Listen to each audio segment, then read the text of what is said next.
राजकीय महाविद्यालय बीदासर की ई कंटेंट श्रृंखला के अंतर्गत आज हम बीए प्रथम वर्ष राजनीति विज्ञान भारतीय राजनीतिक चिंतन के अंतर्गत भारत में आध्यात्मिक राष्ट्रवाद के पिता स्वामी दयानंद सरस्वती के राजनीतिक चिंतन के बारे में बात करेंगे। जीवन परिचय की अगर हम बात करें तो स्वामी दयानंद सरस्वती का जन्म 1824 ईस्वी में काठियावाड़ के टंकारा गांव में हुआ। इनके बचपन का नाम मूल शंकर था। बड़े धार्मिक परिवार में इनका जन्म हुआ और जब वे 14 वर्ष के थे तो महाशिवरात्रि के दिन रात के समय उन्होंने देखा कि शिवलिंग पर चूहा उछल कूद कर रहा है। इस घटना से उनकी मूर्ति पूजा के प्रति आस्था खत्म हुई। उसके बाद अपनी छोटी बहन और चाचा की अकाल मृत्यु के कारण सांसारिक जीवन से वैराग्य उत्पन्न हुआ और इन घटनाओं के प्रभाव स्वरूप 21 वर्ष की आयु में इन्होंने गृह त्याग दिया। बाद में ये अलग अलग संतों के पास गए। 1860 ईस्वी में मथुरा में गुरु विरजानंद जी के समक्ष इन्होंने आत्मसमर्पण किया और दीक्षा ग्रहण की। वहाँ से इनका नया नाम स्वामी दयानंद हुआ। 1863 में धर्म रक्षा और धर्म उपदेश के लिए गुरु ने इन्हें विदा किया कि जाओ भारत भर में भ्रमण करो और धर्म का प्रसार करो। 10 अप्रैल 1875 ईस्वी को बम्बई में इन्होंने आर्य समाज की स्थापना की। 1883 ईस्वी में जोधपुर प्रवास के दौरान इन्हें षड्यंत्र पूर्वक जहर पिला दिया गया और इसी कारण 30 अक्टूबर 1883 ईस्वी को अजमेर में इनका देहांत हो गया, निधन हो गया। इनके रचना क्रम की बात करें तो सत्यार्थ प्रकाश जो इनके विचारों का प्रतिनिधि ग्रंथ है, ऋग्वेदादि भाष्य भूमिका, यजुर्वेद भाष्य, संस्कार विधि, इसके अलावा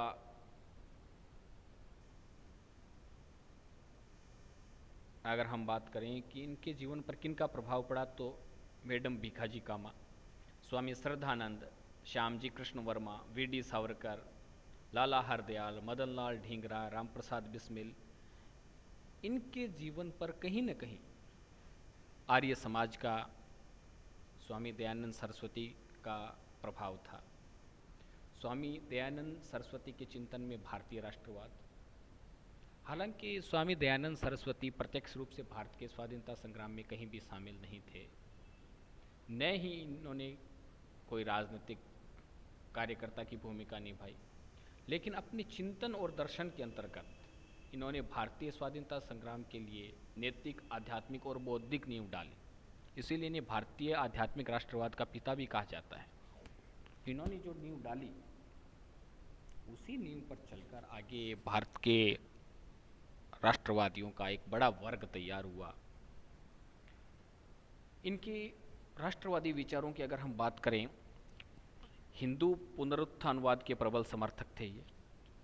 स्वामी दयानंद जी हिंदू पुनरुत्थानवाद के प्रबल समर्थक थे। इनका मानना था कि भारत में अगर हमें राष्ट्रवाद का प्रचार प्रसार करना है तो हिंदू सभ्यता, संस्कृति, इन सब का पुनरुत्थान करना होगा। भारतीय सभ्यता संस्कृति के पोषण और संरक्षण में इनसे पूर्व किसी भी संगठन ने इतना उत्कृष्ट कार्य नहीं किया था। उनके समय में ईसाई और इस्लाम धर्मावलंबी हिंदू धर्म की कुरीतियों को देखकर इस पर प्रहार कर रहे थे, धर्मांतरण को बढ़ावा दे रहे थे। ऐसे समय में इन्होंने धार्मिक सुधार के साथ साथ धर्म की रक्षा का पुनीत कार्य किया। दूसरा, व्यक्तिगत एवं सामाजिक जीवन में उत्कर्ष द्वारा राष्ट्र निर्माण का संदेश इन्होंने दिया।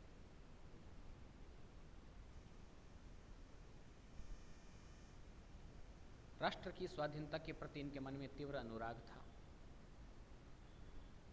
इनका मानना था कि हमें भौतिक रूप से आज़ाद होने से पहले मानसिक रूप से आज़ाद होना होगा, क्योंकि मानसिक गुलामी का अभिशाप जब तक हमारे ऊपर से नहीं मिटेगा, हम स्वतंत्र होकर भी उस स्वतंत्रता का उपभोग नहीं कर पाएंगे। और जैसा कि वर्तमान में हम देख पा रहे हैं कि कुछ क्षेत्रों में अभी भी हम आंग्ल संस्कृति के मानसिक गुलामी से पूरी तरह से उभरने में सक्षम नहीं हो पाए हैं। हालांकि हम प्रयास कर रहे हैं, लेकिन फिर भी अभी और आवश्यकता है। तो ये बात बिल्कुल इनके सत्य जान पड़ती है। इन्होंने अपने सत्यार्थ प्रकाश ग्रंथ में लिखा है, विदेशी राज्य चाहे वह कितना भी अच्छा क्यों न हो, उसकी तुलना में स्वदेशी राज्य चाहे कितनी भी उसमें त्रुटियां हों, अच्छा है। तो इससे स्पष्ट पता चलता है कि वो कितने प्रबल राष्ट्रवादी थे। क्षेत्रीय एवं देशी भाषाओं को प्रोत्साहन देने और संपर्क भाषा के रूप में हिंदी के इस्तेमाल के इनके विचार हैं वो काफ़ी तर्कसंगत और भारत के राष्ट्रीय परिप्रेक्ष्य की दृष्टि में बहुत उचित जान पड़ते हैं। जिस प्रकार यूरोप में पुनर्जागरण के दौरान क्षेत्रीय भाषाओं को महत्व दिया गया, उसी प्रकार भारत में भी स्वामी दयानंद सरस्वती क्षेत्रीय भाषाओं को प्रोत्साहन देने के समर्थक थे और साथ ही साथ संपर्क भाषा के रूप में हिंदी को बढ़ावा देकर राष्ट्रीय एकता को प्रोत्साहित करना चाहते थे।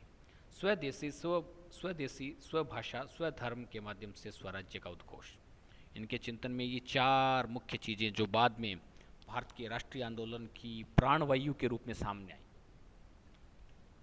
स्वदेशी, जिसका सर्वप्रथम प्रयोग हालांकि 1905 ईस्वी में हुआ, लेकिन इसकी वैचारिक आधारभूमि स्वामी दयानंद जी ने बना दी। स्वभाषा, स्वधर्म और स्वराज्य। बाद में ये चारों ही तत्व भारत के स्वाधीनता संग्राम के मूलभूत तत्व बने, जिनका शुरुआत में उल्लेख स्वामी जी ने किया। स्वामी दयानंद सरस्वती जी का राजनीतिक चिंतन की अगर हम बात करें तो ये विधि आधारित मर्यादित शासन व्यवस्था का समर्थन करते थे। हालांकि वो लोकतंत्र के समर्थक नहीं थे। स्पष्ट रूप से इन्होंने लोकतंत्र का कहीं समर्थन नहीं किया है। वंशानुगत राजतंत्र का विरोध जरूर किया है, लेकिन कहीं न कहीं इनके विचारों से ये प्रकट होता है कि ये प्रबुद्ध राजतंत्र के समर्थक थे, लेकिन मर्यादित और विधि के आधार पर आधारित। शासन का विकेंद्रीकरण करना चाहते थे।